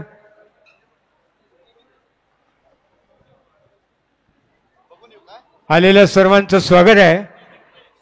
हा खास पक्षप्रवेश झालाय. आणि आता महाराष्ट्राचं लाडकं व्यक्तिमत्व, राष्ट्रवादी काँग्रेसचे राष्ट्रीय अध्यक्ष आणि महाराष्ट्राचे उपमुख्यमंत्री माननीय अजितदादा पवार. जोरदार स्वागत. बाकी सर्वांनी खाली बसून घ्यावं अशी विनंती आहे. सन्माननीय आपल्या सर्वांचे लाडके उपमुख्यमंत्री अजितदादा, जोरदार टाळ्यांच्या गजरात स्वागत स्वागत स्वागत. आता सिक्युरिटीने एक देखील माणूस इथं पाठवायचा नाही, डिस्टर्ब करायचं नाही. आणि तुम्ही पण लक्षात ठेवा, एक पण माणूस इथं आला नाही पाहिजे. आपले लोकप्रिय उपमुख्यमंत्री देवेंद्रजी फडणवीस, आमचे पालकमंत्री सुरेशभाऊ खाडे, विनय कोरे, सदाशिवराव खोत, उमेदवार संजय काका पाटील, सुधीर गाडगे, गोपीचंद पडळकर, राजेंद्र देशमुख, दिनकरराव पाटील, नितीन शिंदे, भगवानराव अप्पा साळुंके, इद्रिस नायकवाडी, वैभव पाटील, पद्माकर जगदाळे, जमील बागवान, राधिका हरगे, सुहास बाबर, विष्णू माने, दिग्विजय सूर्यवंशी, वीरेंद्र थोरात, उपस्थित असणारे सर्वच मान्यवर, विशेषतः महायुतीच्या सगळे पक्षाचे कार्यकर्ते, पदाधिकारी, माझ्या सांगली लोकसभा मतदारसंघातनं संजय काकाला पाठिंबा देण्याच्या करता, त्यांचा फॉर्म भरण्याच्या करता आलेले सगळे जीवाभावाचे सहकारी, पत्रकार मित्र आणि माझ्या तरुण मित्रांनो, थोडासा नाही, चांगलाच यायला वेळ लागला, त्याच्याबद्दल दिलगिरी व्यक्त करतो. सकाळी बारामती लोकसभा मतदारसंघाचा फॉर्म आम्हाला भरायचा होता, तो भरला. दुपारी आम्हाला उदयनराजे भोसलेंचा सातारचा फॉर्म भरायचा होता आणि त्याच्यानंतर सांगलीच्या परिसरामध्ये मी आलोय. प्रचंड संख्येने गेले कित्येक तास आपण इथं उपस्थित राहिलात, त्याबद्दल मी आपल्या तमाम सांगलीकरांचं मनापासून स्वागत पण करतो आणि आभार पण मानतो. मित्रांनो, कुठली निवडणूक बनल्यानंतर पहिल्यांदा तुम्ही एक गोष्ट लक्षात घ्या, ही काही कुठल्या गावकीची किंवा भावकीची निवडणूक नाहीये. हे देशाचा कारभार, 140 कोटी जनतेचा कारभार उद्याच्या 5 वर्षाच्या करता कोणाच्या हातामध्ये द्यायचा आहे, हा महत्वाचा निर्णय आपल्या शिवशाहू फुले आंबेडकरांच्या महाराष्ट्रातल्या 48 लोकसभा मतदारसंघात घेतला जाणार आहे आणि देशातल्या एकूण 543 लोकसभा मतदारसंघात घेतला जाणार आहे. पहिल्या टप्प्याचं मतदान उद्याच्या 19 तारखेला पण आपले उपमुख्यमंत्री नागपूरला मतदान करणार आहेत. तो पहिला टप्पा संपल्यानंतर आपण तिसऱ्या टप्प्यामध्ये, आपलं मतदान 7 तारखेला आहे. सकाळी 7 ते संध्याकाळी 6 आहे. भरपूर 11 तासाचा वेळ आहे, परंतु उन्हाची पण तीव्रता आहे. त्याच्यामुळं कार्यकर्त्यांनी अजिबात गाफील राहू नका. त्याच्यामध्ये मतदारांना बाहेर आणून त्याचा कमळाच्या चिन्हाच्या शेजारी बटन कसं ते दाबेल याकरता आपल्याला प्रयत्न करायचा आहे. तुमच्या समोर अनेक उमेदवार उभे आहेत. तुम्ही म्हणाल की इथंच काम करायचंय. गेले 10 वर्ष या देशाचं पंतप्रधान पद अतिशय चांगल्या प्रकारे, अतिशय तडफदारपणे,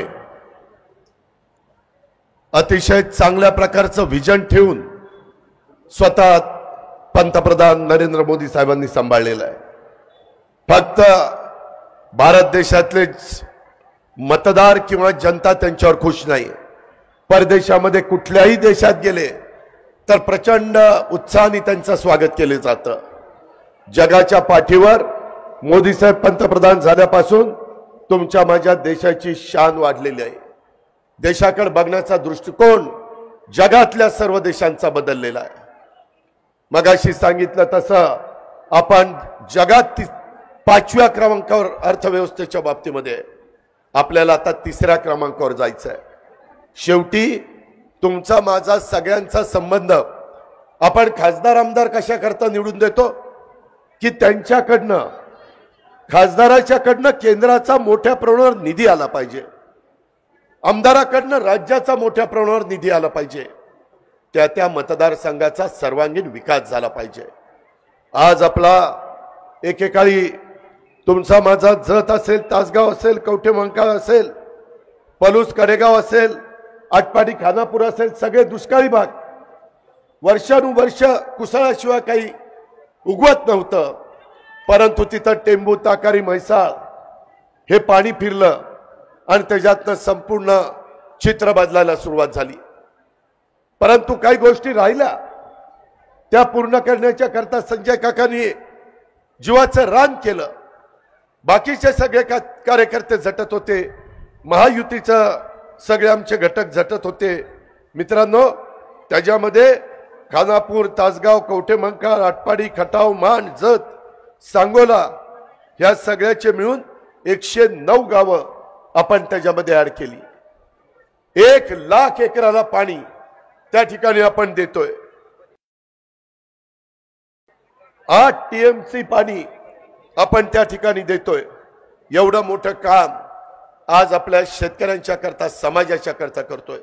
उद्या माझ्या शेतकऱ्याकडं 2 पैसे आले तर सांगलीची बाजारपेठ, मिरजची बाजारपेठ तिथं चांगल्या पद्धतीनं उलाढाल होती, व्यापारी वर्ग समाधानी होतो आणि म्हणून शेतमजूर समाधानी होतो. त्याकरता ही कामं करावी लागतात. त्याचा उल्लेख मगाशी सुरेशराव खाडेंनी केला. आज किती दिवस झाले, किती महिने झाले त्या बाबतीमध्ये आपली त्या म्हैसाळ चालू आहे. लाईट बिल तुम्हाला भरावं लागतं का?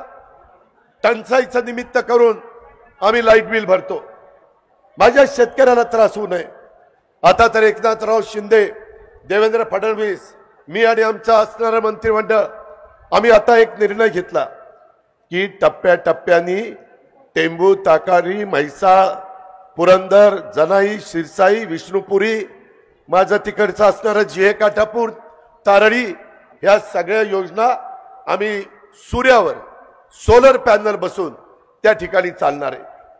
तुम्हाला विजेचं बिल भरण्याचा आता प्रश्नच येणार नाही पुढं. याकरता करोडो रुपये लागले तरी चालतील, परंतु यंदाच्या अर्थसंकल्पामध्ये आम्ही तो निर्णय घेतलेला आहे. टप्प्याटप्प्याने एक एक योजना पूर्णपणे सूर्यप्रकाश उगवला की त्या बाबतीमध्ये आपलं वीज तयार होणार, मावळाकी बंद होणार. पण रात्री देखील आपण जे ऊर्जा मंत्री आहेत देवेंद्र फडणवीस यांच्याकडनं वीज घेणार आहे आणि ती विजेची भरपाई सोलर मधनं आपण त्यांना देणार आहोत. ह्या पद्धतीचा कार्यक्रम दिलाय. कुणी दिलाय? महायुती सरकारने दिलाय. त्या संदर्भामध्ये मध्ये आमच्या लक्षात आलं नाही, MWRRनी त्याच्यामध्ये आमच्या शेतकऱ्यांचे पाणीपट्टीचे दर 10 पट वाढवले. मीटिंग मध्ये कॅबिनेटला आम्ही बसलो आणि आमच्या लक्षात आलं, ताबडतोब मुख्यमंत्री आणि दोन्ही उपमुख्यमंत्री सगळ्यांनी निर्णय घेतला. पहिले दर होते तेच ठेवायचे, 10 पट वरचं बंद करायचं आणि जुने दर तुमच्या शेतकऱ्यांना, आपल्या सगळ्या महाराष्ट्रातल्या शेतकऱ्यांना आपण लावले. मधल्या काळामध्ये असंच घडलं की वर्ष संपल्यानंतर विजेचं जे बिल येत होतं त्याच्यामध्ये वाढ झाली. शेतकरी त्या ठिकाणी नाराज झाले. आमच्याकडे तक्रार आली. आम्ही 750 कोटी रुपये बजेटमधनं महावितरणला दिले आणि त्यांना सांगितलं की पूर्वीसारखं वीज बिल आम्हाला त्या उपसा सिंचन योजनेला लावायचं. हे शेतकऱ्यांचं सरकार आहे. केंद्र सरकारमधले नरेंद्र मोदी साहेब सगळ्या जाती धर्माला मदत करतात, सगळ्या घटकाला मदत करतात, समाजातल्या शेवटच्या माणसाला मदत करतात. त्यावेळेस माझ्या बळीराजाला तर आम्ही अधिक चांगल्या पद्धतीनं मदत करण्याचा प्रयत्न त्या ठिकाणी करत असतो. मित्रांनो, तुम्हाला माहिती नाही, मी अनेक वर्ष त्या संदर्भामध्ये सहकारामध्ये काम करणारा कार्यकर्ता. सांगली जिल्ह्यामध्ये देखील सहकार रुजलेला आहे. इथं विनय कोरे आहेत, बाकीचे माझे सहकारी आहेत. आम्ही साखर कारखान्यामध्ये कधी कधी जास्त भाव चांगला मिळायचा आणि नंतर केंद्र सरकारने इन्कम टॅक्स लावला. सदाशिवराव खोत, तुम्हाला माहिती आहे, तुम्ही शेतकऱ्यांचे नेते आहात, आणि तो इन्कम टॅक्स वाढत गेला. सांगलीकरांनो, जवळपास 20 वर्ष मी ए के अँथोनी असतील, पी चिदंबरम असतील, त्याच्या संदर्भात प्रणव मुखर्जी असतील, जे अर्थमंत्री झाले त्यांच्याकडे आम्ही गेलो. अर्थमंत्री थांबवायचे, पण ती टांगती डोक्यावरची तलवार माझ्या भारतातल्या ऊस उत्पादक शेतकऱ्याची कुणी काढली नाही. आकडा 10,000 कोटीचा, व्याज 15,000 कोटी, 25,000 कोटीला गेलं. जर इन्कम टॅक्सनी खातीशीच केली असती तर कारखान्याची राख रांगोळी झाली असती. केंद्रामध्ये नरेंद्र मोदी साहेबांचं आणि अमित भाईंचं सरकार आलं. अमित भाईंच्याकडं देवेंद्रजी, हर्षवर्धनजी, राधाकृष्णजी, अनेक ज्यांना ह्या प्रश्नाची जाण आहे ते गेले. अमित भाईंना विषय माहिती होता, कारण गुजरातच्या पण लोकांच्या डोक्यावर तलवार होती. त्यांनी सांगितलं मी लक्ष घालतो. नुसतं लक्ष घातलं नाही, 20-25 वर्ष काँग्रेसच्या राजवटीमध्ये जे आपल्याला काढून टाकता आलं नाही ते नरेंद्र मोदी साहेबांनी आणि अमित शहानी 15,000 कोटीचं व्याज माफ केलं आणि 10,000 कोटीचा मुद्दल देखील माफ करून टाकलं. हे ऊस उत्पादक शेतकऱ्यांना मदत नाही, दिलासा नाही. दर उतरायचे माझ्या साखरेचे, कधी कधी 17 रुपये, 20 रुपये, 22 रुपये विनय आपण साखर विकली. आता साखर 31 रुपयाच्या खाली विकायची नाही अशा प्रकारचे आदेश आहेत. आता साखरेचे भाव 3500-3600 रुपये आहेत. का तर माझ्या शेतकऱ्याला पैसे मिळावे.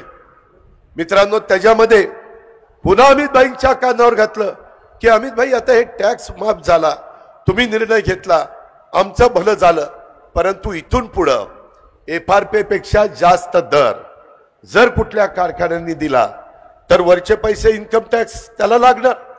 माझ्या इथला बारामतीचा माळेगाव आणि सोमेश्वर कारखाना माझ्या FRP पेक्षा मी 450 रुपये टनाला जास्त दिले आणि दुसऱ्या कारखान्यात 500 रुपये FRP पेक्षा जास्त दिले. अमित भाई म्हणले ह्याच्यातनं मार्ग काढू. त्यांनी सांगितलं FRP पेक्षा जास्त दर दिला आणि त्या कारखान्यांनी कर्ज न काढता असणाऱ्या शिल्लकीतनं जास्तीचा दर दिला तर साखर आयुक्तांना दाखवायचं, साखर आयुक्तांनी तपासायचं, योग्य असेल तर त्यांनी त्या ठिकाणी परवानगी द्यायची, त्याला इन्कम टॅक्स लागणार नाही. आज माझ्याच भागातला कितीतरी 100 कोटी रुपयाचा इन्कम टॅक्स हा त्या ठिकाणी वाचलेला आहे. अशा पद्धतीनं हे सरकार सर्वांना मदत करणारं हे नरेंद्र मोदी साहेबांच्या नेतृत्वाखालचं सरकार आहे. मित्रांनो, एवढंच नाही, FRPचा दर हा प्रत्येक वेळीच वाढलाय, त्याच्यातनं शेतकऱ्यांना जास्तीचा दर मिळतोय. आम्हाला मध्ये लक्षात आलं, मागं आम्हाला 6 रुपये दर विजेचा मिळायचा, कोजन त्याला आपण म्हणतो. मध्ये ते दर नंतर कमी झाले, 4.5 पर्यंत आले.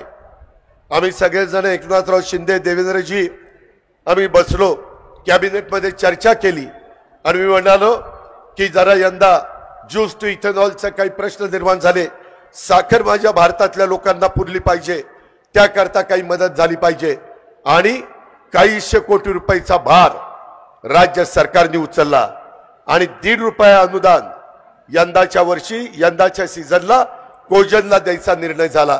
त्याच्यामुळं जवळपास एकेका कारखान्याला सदाशिवराव खोत 8, 9, 10, 12 कोटी रुपये जास्तीचे मिळाले. तुमचं किती कोजन जातं? नाही, किती जातं एकूण कोटी युनिट? 16 कोटी. 16.5 म्हणजे एक्सपोर्ट किती होतं? 16 कोटी म्हणजे तुम्हाला मिळणार जवळपास 24 कोटी. 16.5 24 कोटी विनय कोऱ्यांच्या वारणा सहकारी साखर कारखान्याला मिळणार. हे शेतकऱ्याचं सरकार आहे, हे बळीराजाचा विचार करणारं सरकार आहे. मुद्रा लोन 10 लाखापर्यंत होतं, अनेक आमच्या तरुण तरुणी कर्ज घ्यायला लागले. मोदी साहेबांच्या लक्षात आलं की ते आता 20 लाख करावं. आता सरकार तिसऱ्यांदा मोदी साहेबांचं आलं की 20 लाख रुपये मुद्रा लोन माझ्या तरुण तरुणींना वेगवेगळ्या उद्योग करण्याच्या करता मिळणार आहे. 80 कोटी जनतेला मोफत अन्नधान्य गरिबाला देण्याचा क्रांतिकारी निर्णय हा नरेंद्र मोदी साहेबांनी राबवला. उद्याच्या 5 वर्षाच्या करता तुम्ही जर महायुतीचं सरकार दिलं, NDAचं सरकार दिलं तर ते 5 वर्ष तिथं तुम्हाला मोफत धान्य देण्याचा गरिबाला निर्णय त्या ठिकाणी झालेला आहे. मित्रांनो, अशा पद्धतीनं अनेक गोष्टी आपण त्या बाबतीमध्ये करतोय आणि हे करत असताना त्याच्यामध्ये माझ्या जिल्ह्यात भाग की जिथं कुसळ देखील उगत नव्हतं. काही ठिकाणी द्राक्षाच्या बागा होत्या, डाळिंबाच्या बागा होत्या, लोक टँकरनी पाणी घालायचे. परंतु आता तिथं सगळं हिरवगार शिवार आपल्याला पाहायला मिळतंय.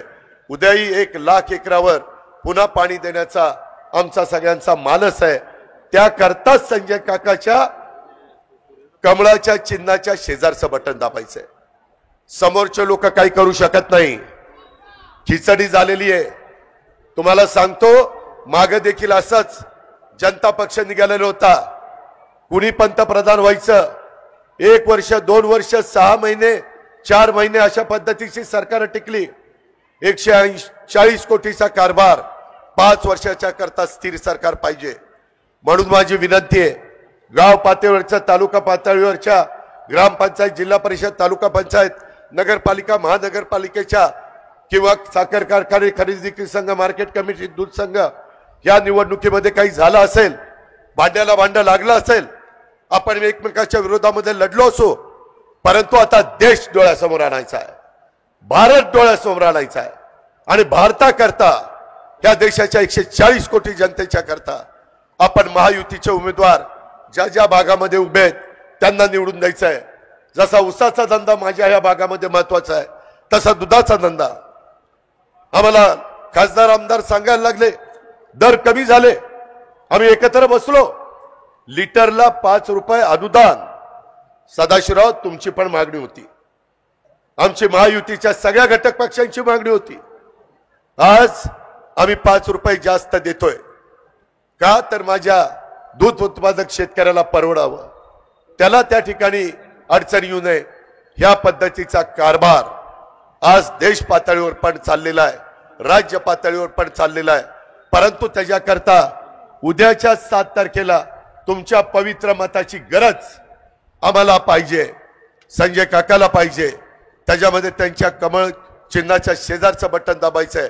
ठीक आहे, वेगवेगळ्या भागामध्ये अनेक प्रकारे वाद आहेत, परंतु ते वाद आता देशाच्या निवडणुकीच्या निमित्तानं उद्या नवीन पिढीचं भवितव्य ठरवणारी ही निवडणूक आहे. त्याकरता तमाम माझ्या सांगलीकरांना माझी आग्रहाची, नम्रतेची, कळकळीची विनंती आहे. मागच्या काळामध्ये ज्यांनी साखर कारखाने चांगले काढले, वसंतदादांनी चांगले कारखाने काढले, वाटोळं कुणी केलं? कुणी केलं? आज दुसऱ्याला चालवायला कारखाने देता. अरे तुमच्यामध्ये धमक नाही साखर कारखाना चालवायची? आम्ही साखर कारखाने चांगले चालून दाखवतो. अशा पद्धतीनं काय केलंय? बँकांचं काय केलंय? काय परिस्थिती आहे? आज इथं एवढी आर्थिक सुबत्ता होती, आम्ही सगळं सांगलीचं उदाहरण द्यायचो. सगळ्यात मोठा आमच्या महाराष्ट्रातला शेतकरी सहकारी साखर कारखाना, नंतर वसंतदादा सहकारी साखर कारखाना म्हणून ओळखला गेला. परंतु ते आता कोणतरी दारू आहे आणि तो दारू तो कारखाना चालवतो आणि आम्ही त्या तोंडाकडे बघतो. अरे माणसं, ही तुमची परिस्थिती आहे. तुम्हाला कारखाना चालवता येत नाही आणि खासदार व्हायला निघालाय. ह्याचा कुठेतरी विचार करा. नुसता आरडाओरडा करू नका. 7 तारखेपर्यंत हा टेम्पो टिकला पाहिजे आणि महायुतीचे उमेदवार या नात्याने संजय काकांना दुसऱ्यांदा नरेंद्र मोदींना पाठिंबा देण्याच्या करता आपण पाठवलं पाहिजे. एवढीच आग्रहाची, नम्रतेची, कळकळीची विनंती करतो आणि आपली रजा घेतो. जय हिंद, जय महाराष्ट्र. धन्यवाद दादा. आणि यानंतर आपल्या सर्वांचे लाडके नेते, महाराष्ट्र राज्याचे उपमुख्यमंत्री माननीय देवेंद्रजी फडणवीस साहेब. भारत माता की, भारत माता की, छत्रपती शिवाजी महाराज की, धर्मवीर छत्रपती संभाजी महाराज की. जय श्रीराम, जय जय श्रीराम. 5 तास बसल्यानंतर देखील सांगलीचा जोश तसाच आहे. आज संजय काकांच्या प्रचाराकरता या ठिकाणी मोठ्या संख्येने उपस्थित झालेल्या माझ्या सर्व बंधू भगिनींना संबोधित करण्याकरता उपस्थित असलेले महाराष्ट्राचे धडाडीचे उपमुख्यमंत्री आणि ते कसं थेट बोलतात हे आत्ताच आपण बघितलं, असे आमचे अजितदादा पवार, पालकमंत्री सुरेश खाडेजी, आपले लोकप्रिय उमेदवार पहलवान संजय काका पाटिल जी, हमारे पास भी पहलवान ही है, आमदार विनय कोरे जी, सुधीर गाडगे जी, आमचे सदाभाऊ खोत, गोपीचंदजी पडळकर, पृथ्वीराज बाबा देशमुख, नीताताई केळकर, दिनकर अण्णा पाटील, शेखरजी इनामदार, रमेशजी शेंडगे, राजेंद्र अण्णा देशमुख, आपले अध्यक्ष निशिकांतदादा पाटील, सुहास भाऊ बाबर, नितीनजी शिंदे, समित कदम, इद्रिस नायकवाडी, वैभव पाटील, सत्यजित देशमुख, प्रकाश ढंग, संग्राम भाऊ देशमुख, पद्माकर जगदळे, महेंद्र चंद्राळे, मकरंद देशपांडे, तानाजी सावंत, रवींद्र अरळी, दीपक शिंदे, दौलत नाना शितोळे, जगन्नाथ ठोकळे, प्राजक्ताताई कोरे, संगीताताई खोत, त्याचप्रमाणे आमचे तमनगौडा पाटील, प्रकाश जमदाडे, दिग्विजय चव्हाण, रवींद्र सावंत, मोहन कुलकर्णी, सर्वच मंचावरील मान्यवर, कोणाचे नावं सुटले असतील तर क्षमा मागतो, आणि प्रचंड मोठ्या संख्येने उपस्थित असलेल्या माझ्या माता भगिनी बंधूंनो, तुमची संख्या आणि तुमचा उत्साह पाहिल्यानंतर आता माझ्या मनात कुठलीही शंका उरलेली नाही. संजय काकाची हॅट्रिक पक्की. आता हेच बघायचं आहे की तुम्ही किती मोठा रेकॉर्ड या ठिकाणी तयार करता. बंधू भगिनींनो, अजितदादांनी सांगितली गोष्ट खरी आहे.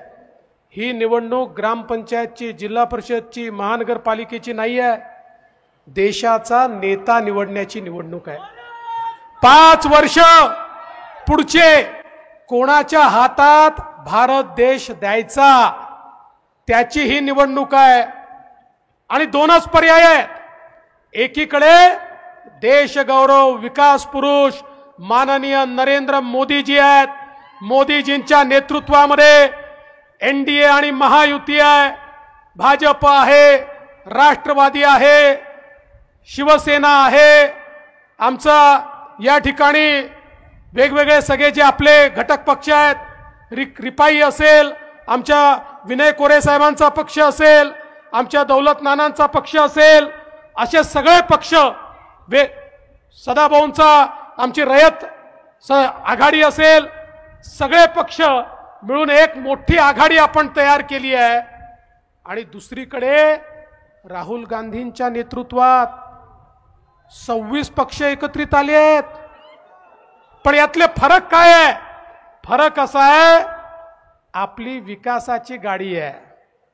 विकासाच्या गाडीला मोदीजींचं इंजिन आहे. प्रत्येक पक्षाचा डबा त्याला लागलेला आहे आणि या डब्यामध्ये सामान्य माणसाला बसायची जागा आहे. दीन दलित, गोर गरीब, आदिवासी, शेतकरी, शेतमजूर, महिला, अल्पसंख्याक सगळ्यांना आमच्या गाडीत बसायची जागा आहे. तिकडे मात्र डबेच नाही आहे, फक्त इंजिन आहे. राहुल गांधी म्हणतो मी इंजिन आहे, शरद पवार म्हणतात मी इंजिन आहे, उद्धव ठाकरे म्हणतात मी इंजिन आहे, ममता बॅनर्जी म्हणते मी इंजिन आहे, लालू प्रसाद यादव म्हणतात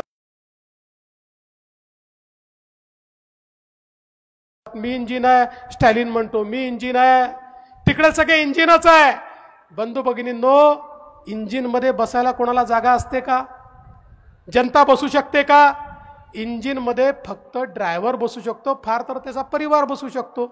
त्यामुळे त्यांच्या इंजिन मध्ये त्यांना आणि त्यांच्या परिवाराला केवळ बसायची जागा आहे, बाकी तुमच्या करता जागा नाही. आणि यांचे इंजिनही कशी आहे, एक इंजिन पूर्वेला ओढतंय तर दुसरा पश्चिमेला ओढते, एक उत्तरेला ओढते तर दुसरा दक्षिणेला ओढते. त्यामुळे यांचं इंजिन जागेवरून पुढेच जात नाही.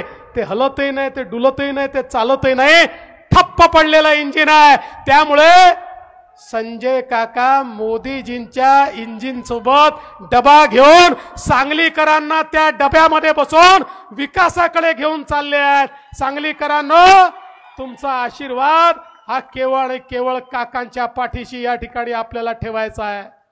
खरं म्हणजे आपण सगळ्यांनी बघितलं, गेल्या 10 वर्षामध्ये ज्या प्रकारे भारताला मोदी साहेबांनी बदललं, एक गरीब कल्याणाचा अजेंडा भारतामध्ये चालला। देशामध्ये 20 कोटी लोक जे झोपडीत राहायचे त्यांना पक्क घर मिळालं। देशामध्ये 55 कोटी लोक ज्यांच्या घरात शौचालय नव्हतं त्यांच्या घरात शौचालय आलं। देशामधले 50 कोटी लोक ज्यांच्या घरी गॅस नव्हता, आया बहिणींना चुलीवर स्वयंपाक करावा लागायचा, त्यांच्या घरी गॅस आला। देशातले 60 कोटी लोक ज्यांच्या घरी आया बहिणींना हंडे घेऊन नदीवर जावं लागायचं, विहिरीवर जावं लागायचं, त्यांच्या घरी शुद्ध पाणी नळाच्या माध्यमातून आलं। देशातल्या 55 कोटी लोकांना मोदीजींनी आयुष्यमान भारतच्या अंतर्गत 5 लाखापर्यंतचा इलाज मुफ्त दिला।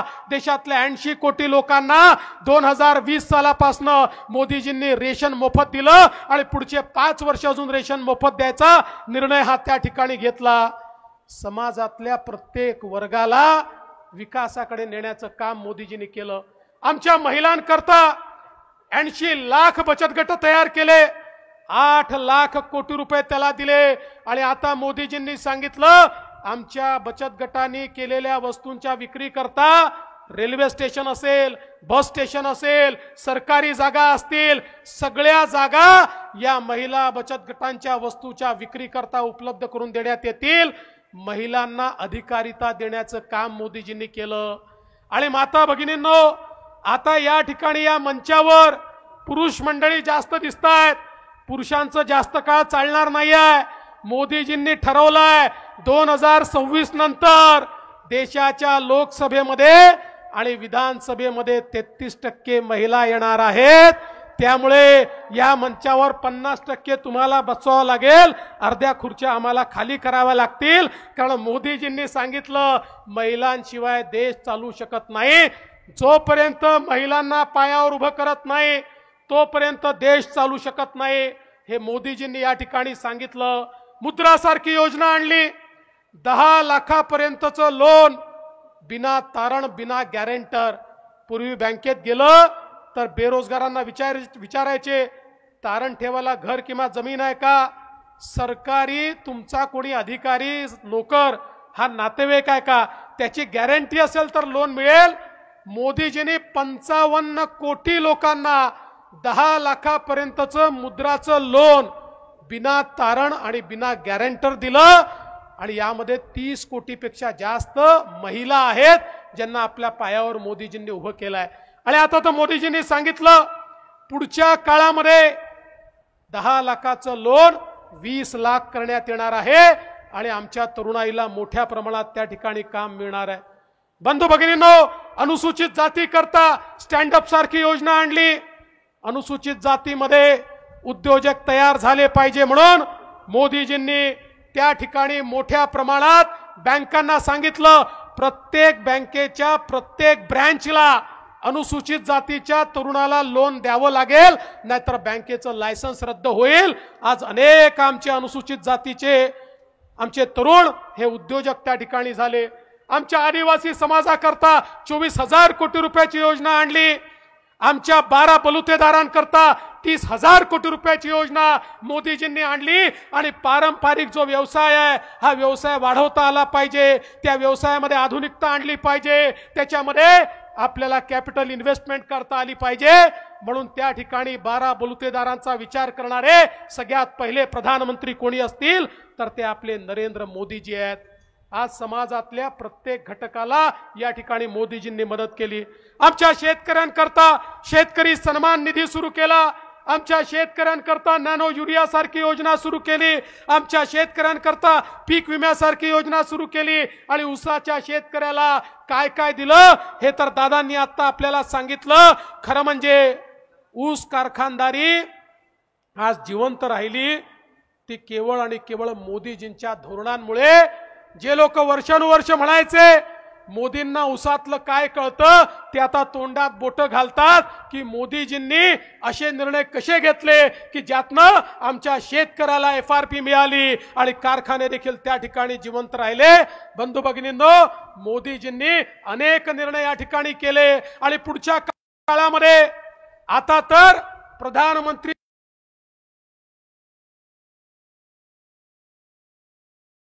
सूर्यघर नावाची योजना येते। 1 कोटी लोकांचं रजिस्ट्रेशन झालंय। गरीब माणसाच्या घरावर, मध्यमवर्गीयांच्या घरावर केंद्र सरकारच्या माध्यमातून सोलर लावण्यात येणार आहे आणि 300 युनिट पर्यंतची वीज ही त्यांना मोफत मिळणार आहे। ही योजना आता या ठिकाणी माननीय मोदीजींनी आणलेली आहे। आज आपण पाहू शकतो पाटबंधारेच्या क्षेत्रात, इरिगेशनच्या क्षेत्रात मगाशी काकांनी सांगितलं किती मोठ्या प्रमाणात निधी आपल्या महाराष्ट्राला मिळाला। आता या ठिकाणी आपल्याला कल्पना आहे, विस्तारित म्हैसाळ असेल 1930 कोटी रुपये, विस्तारित टेंबू असेल 7000 कोटी रुपये। या ठिकाणी खऱ्या अर्थानं ज्या भागाला दुष्काळी भाग म्हणून सांगण्यात आलं होतं त्या भागामध्ये मोदीजींच्या नेतृत्वात पाणी पोचवण्याचं काम आम्ही केलं आणि आमचं स्वप्न आहे सांगली असेल, सातारा असेल, सोलापूर असेल, या भागामध्ये आम्ही इतके वेगवेगळे प्रकल्प हातामध्ये घेतो की या तिन्ही जिल्ह्यातला जो दुष्काळी भाग आहे हा दुष्काळ इतिहास ठरवून प्रत्येक शेतकऱ्याला पाणी मिळालं पाहिजे या दृष्टीने या ठिकाणी काम चाललेलं आहे। हजारो कोटी रुपये हे दिलेले आहेत आणि यापुढे देखील आम्ही देणार आहोत। एवढंच नाही तर आपण पाहतो अलीकडच्या काळात दरवर्षी पूरही येतो। सांगली आणि कोल्हापूरला पुराचा फटका पडतो, शहरामध्ये पुराचा फटका पडतो। आम्ही निर्णय केला की हे जे पुराचं पाणी आहे हे जर डायव्हर्ट करता आलं तर दुष्काळी भागामध्ये पाणी आपल्याला देता येईल आणि म्हणून फ्लड डायव्हर्शनचा प्रोजेक्ट आपण तयार केला 4000 कोटी रुपयाचा आणि आज त्या प्रोजेक्टला वर्ल्ड बँकेने तत्वता मान्यता देखील दिली आणि येत्या काळामध्ये तो प्रोजेक्ट केल्यानंतर एकीकडे सांगली सारखं आमचं शहर, कोल्हापूर सारखं आमचं शहर हे त्या ठिकाणी पुरापासून मुक्त होईल आणि दुसरीकडे पुराचं पाणी देखील जे वाहून जातं, जे कोणाच्याच कामात येत नाही, ते आमच्या दुष्काळी भागामध्ये त्या ठिकाणी तलाव भरून ठेवण्याकरता, धरणं भरून ठेवण्याकरता कामी येईल। अशा प्रकारचं काम हे खऱ्या अर्थानं आपल्या सरकारने केलं। खरं म्हणजे आज आपण पाहू शकतो मोदीजींच्या नेतृत्वात इतक्या मोठ्या प्रमाणात महामार्ग या ठिकाणी झाले। या सगळ्या महामार्गांमुळे कनेक्टिव्हिटी वाढली आणि आता एकीकडे महामार्गांचं काम, दुसरीकडे रेल्वेचं काम इतक्या मोठ्या प्रमाणात या ठिकाणी चाललेलं आहे। मोदीजींनी खऱ्या अर्थानं या देशामध्ये इन्फ्रास्ट्रक्चर काय असते आपल्याला दाखवून दिलं। 2013 साली भारताच्या अर्थव्यवस्थेला दिवाळखोर अर्थव्यवस्था घोषित केलं होतं। 2023 साली जगातली 5वी सगळ्यात मोठी अर्थव्यवस्था ही भारताची अर्थव्यवस्था झाली आणि मोठी अर्थव्यवस्था झाली याचा अर्थ काय आहे? अर्थव्यवस्था जेव्हा विस्तारित होते तेव्हा संधी निर्माण होते, अर्थव्यवस्था विस्तारित होते, रोजगाराची निर्मिती होते, अर्थव्यवस्था विस्तारित होते, नोकऱ्या निर्माण होतात, अर्थव्यवस्था विस्तारित होते, गरीब कल्याणाचा अजेंडा चालतो, अर्थव्यवस्था विस्तारित होते, रस्ते बनतात, रेल्वे बनते, पूल बनतो, इरिगेशनची कामं होतात, इन्फ्रास्ट्रक्चरची कामं होतात। यूपीए सरकारच्या काळामध्ये इन्फ्रास्ट्रक्चरवर, रस्ते, वीज, पाणी याच्यावर वर्षाला 1 लाख कोटी खर्च व्हायचे। मोदीजींच्या काळात 13 लाख कोटी रुपये वर्षाला, म्हणजे 13 पट पैसा मोदीजी खर्च करतायत। हा पैसा आला कुठून? झाडाला लागला का? हा झाडाला नाही लागला। तुमच्या पैशावर यापूर्वीची सरकार डल्ला मारायची। मोदीजींनी तो भ्रष्टाचार बंद केला आणि जनतेचा पैसा हा जनतेपर्यंत पोहोचवण्याचं काम या ठिकाणी मोदीजींनी केलं। म्हणून आज खऱ्या अर्थानं हा सगळा विकास दिसतोय। बंधू भगिनींनो, आज एक सुरक्षित भारत तयार झालाय। पाकिस्तान असेल, चीन असेल, भारताकडे वाकडी नजर करून पाहू शकत नाही आणि कोणी वाकडी नजर केली तर त्याला घुसून मारणारा हा नवीन भारत आज मोदीजींच्या नेतृत्वात तयार झालाय। एक वैश्विक अशा प्रकारचा भारत मोदीजींनी तयार केलाय आणि म्हणून तुम्हाला हेच सांगण्याकरता आलो आहे. अरे गल्लीची निवडणूक नाही आहे, दिल्लीची निवडणूक आहे. गल्लीचे भाषण बंद करा आणि दिल्लीकडे एकदा बघा. अरे दिल्लीवरनं या ठिकाणी सांगलीपर्यंत जो विकास येतोय तो विकास आणण्याची ताकद ही केवळ मोदीजींमध्ये आहे आणि मोदीजींचा प्रतिनिधी म्हणून केवळ संजय काकामध्ये आहे. इतर कोणामध्ये ही ताकद नाही आहे. आणि तुम्ही बघा संजय काकाच्या पाठीशी कोण कोण आहे. अरे अख्खी सांगली संजय काकाच्या पाठीशी या मंचावर बसलेली आहे. सगळे विकास करणारे नेते या ठिकाणी आहे. भाषणांनी विकास होत नाही, विकास करून दाखवावा लागतो आणि त्याच्याकरता मोदीजी लागतात. आणि म्हणून तुम्हाला एवढीच विनंती आहे बंधू भगिनींनो, या ठिकाणी निवडणुकीमध्ये आपण संजय काकांच्या कमळाचं बटन ज्यावेळी दाबू, वोट काकांनाही मिळेल आणि वोट मोदीजींनाही मिळेल. अन्य कोणाचं बटन दाबलं तर वोट राहुल गांधींना मिळेल. आता मला सांगा, तुम्हाला कोणाला मत द्यायचंय? कोणाला? कोणाला? कोण प्रधानमंत्री पाहिजे? कोण विकास करू शकतं? कोण गरिबी निर्मूलन करू शकतं? कोण भारताला पुढे नेऊ शकतं? मोदीजी नेऊ शकतात. तर मग इतर कोणाकडे लक्षही देण्याची आवश्यकता नाहीये. मी तुम्हाला विश्वासानं सांगतो, मोदीजींनी सांगितलंय, अरे पिछले 10 साल ये तो ट्रेलर था, पिक्चर अभी बाकी है. मोदीजी म्हणाले एखाद्या हॉटेलमध्ये गेल्यानंतर पहिल्यांदा स्टार्टर येतात, तुम्हाला तेच जेवण वाटायलाय. मोदीजी म्हणाले गेले 10 वर्ष मी जे केलं ते स्टार्टर होते, असली थाली आता तुम्हाला पुढच्या 5 वर्षामध्ये मी वाढणार आहे. आणि अशा वेळी मोदीजी ज्यावेळेस थाली वाढणार आहेत, ती थाली सांगलीलाही मिळाली पाहिजे, ती तुमच्या हिस्सालाही आली पाहिजे. म्हणून तिसऱ्यांदा आमच्या संजय काकांना प्रचंड मताने निवडून पाठवा, कमळाचं बटन दाबा, एवढीच विनंती करतो आणि माझं बोलणं संपवतो. जय हिंद, जय महाराष्ट्र. धन्यवाद. सन्माननीय खास या ठिकाणी देवेंद्रजी फडणवीस उपमुख्यमंत्री यांनी जोरदार आपल्याला आवाहन केलंय आणि प्रचंड हजारोच्या संख्येने आपण उपस्थित राहिलात. माननीय खास या ठिकाणी शेखरजी इनामदार साहेब आपले आभार व्यक्त करतील. प्रचंड संख्येने टाळ्यांच्या गजरामध्ये आपण या महायुतीचं स्वागत करूया. सर्व महायुतीचे नेते, हजारो संख्येने उपस्थित राहिलेले सर्व मान्यवर मतदार आणि बंधू भगिनी, संजय काका पाटील यांच्या प्रचाराचा भव्य शुभारंभ संपन्न झाला. लक्षात ठेवा कमळ, ध्यानात ठेवा कमळ, सर्वांना सांगा कमळ, कमळ, कमळ.